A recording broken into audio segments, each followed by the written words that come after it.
Iba't ibang putahe na sinangkapan ng pamosong vegan longganisa ating lasapin sa report.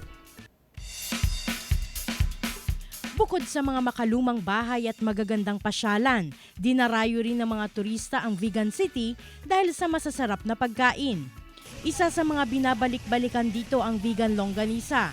Kaya sa selebrasyon ng Longganisa Festival 2025, vegan longganisa ang bida sa hapag. Nagpakitang gilas ang mga estudyante at kalahok sa pagluluto ng iba't ibang putahe na sinangkapan ng vegan longganisa. Nakafocus sa mga kalahok mula sa preparasyon, pagluluto hanggang sa plating. Kailangang mailabas ang lasa, pagiging creative at puso sa pagluluto para tsak na pasok sa panlasa ng mga hurado. Ang mga kalahok ay naghanda ng main dish, soup at dessert na ang pangunahing sangkap ay ang longganisa.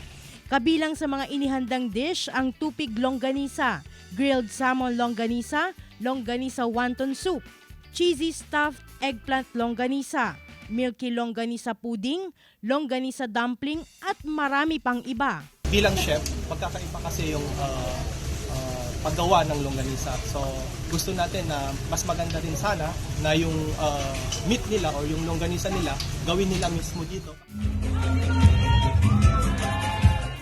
Inabangan din ng maraming manonood ang isinagawang Longganisa Street Dance Competition na lalo pang nagpatingkad sa kakalsadahan sa lungsod ng vegan. For this year po, we've decided na ibabalik natin yung live music, yung mga banda po para tumugtog dun sa sasayaw nila. Glam Kalikdan, Dizon, One North Central Luzon.